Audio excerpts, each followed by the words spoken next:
going to discuss the Vertebrata, another group of the organisms belongs to the animal classification. Right here it is Vertebrata organisms or after the Protochordata. Protochordata the primary chordates. Later it is classified as a Vertebrata. See this, the Vertebrata organisms having some important special characteristic features, and these are the true vertebral column.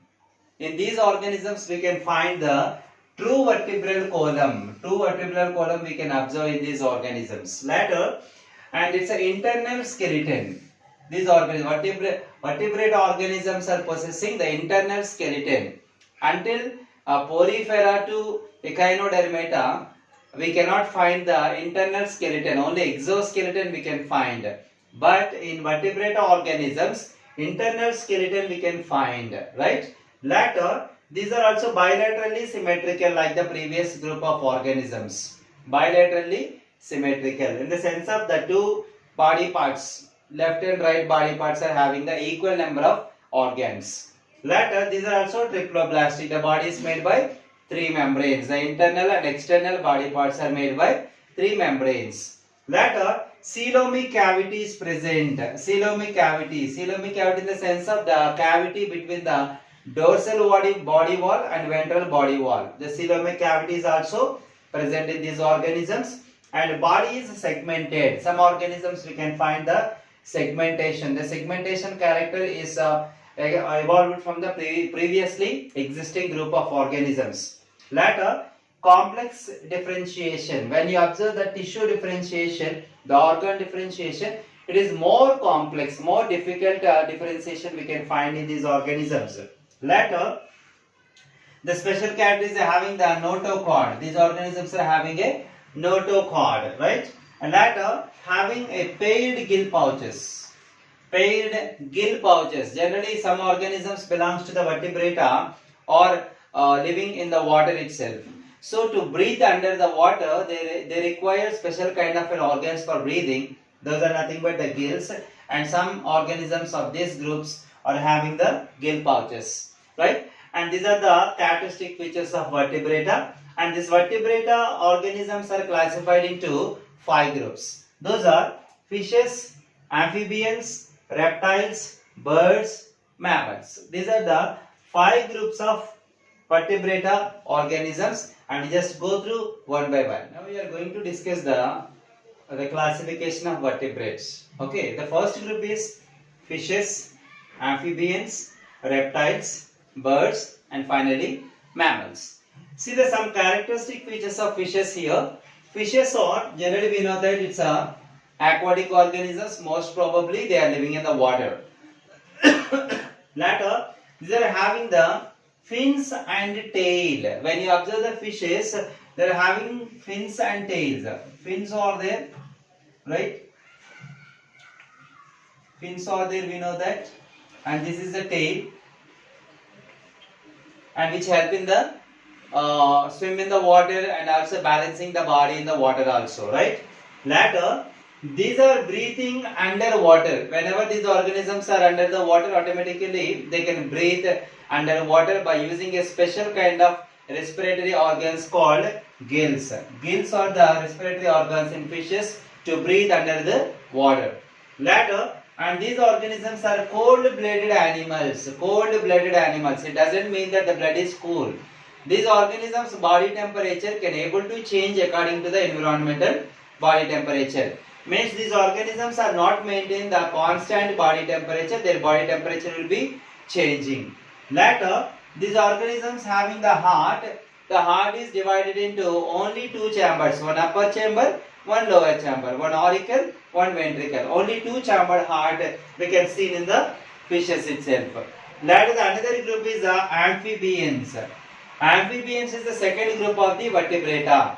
Amphi in the sense of the bilingual. The organisms can able to live on the 2 different habitats, in the water as well as on the land also. See this, these organisms live in the water as well as on land. So that these are the first vertebrates in the world which can able to live in the water as well as on the land also. And these are, their body is very smooth, slimy skin. They are having that. When you observe that the frogs, when you touch the frog, it can be slippery like a soap itself, right? And it's a cold-blooded animal. These organisms also cold-blooded because in the evolution theory, the amphibians are evolved from fishes. Amphibians are evolved from fishes, so that the same character is transferred to the amphibians also. See this, these are also cold-blooded, means they doesn't have a constant body temperature. Their body temperature can be changed according to environmental body temperature. And see the hibernation and estivation. These organisms are showing the two different characters. One is the hibernation during the winter season. During the winter season, these organisms can be going under the soil and they can take rest cannot bear the body temperature, environmental temperature. So these organisms can be taking rest under the soil during the cool situation during winter season, right? And estivation. During summer season also these organisms are buried under the soil and they can be survived under the soil only to overcome the temperature coming from the sun itself. So during winter season, during summer season also these organisms can be showing a special kind of adaptation to be overcome the unfavorable condition of a cold and heat. That's called hibernation and estivation. And during these two periods, the organisms can be respired through the oral cavity, mouth. Later, these organisms having the heart with a three-chambered heart, we can observe that two upper chambers, one lower chamber we can see in the amphibian organisms. Later, the next group is reptiles. Reptiles are the next group which are evolved from the amphibians, right? And see this one, dry skin. These organisms are having the dry skin and scale. Dry skin and scale is a special character in the reptile organisms, and these organisms are laying eggs. Laying eggs is very common character in the fishes, amphibians and reptiles also. These three groups of organisms, they are laying eggs for the next generation. Later, these are also the cold-blooded animals, the cold-blooded organisms like fishes and amphibians. Reptiles also having the cold-blooded, means that doesn't have a constant body temperature. Body temperature can be changing. Later, these organisms also having the three-chambered heart like the amphibians. Amphibians also having the three-chambered heart and reptiles also having the three-chambered heart. Whereas the last group of the reptiles, is crocodile. The last group of the reptiles are crocodiles. Whereas in crocodiles, they are having the four-chambered heart. Except crocodile, remaining all reptiles are having the three-chambered heart. Whereas in crocodiles, they are the last group of the reptiles containing four-chambered heart. The next group is birds. Birds generally also called as aves. Birds also called as aves because they are aviatory organisms. They can fly in the air. It depends on that character. These are called aves, or generally called as birds. The birds are having the feathers. When we see the body of the birds, the body is covered by feathers.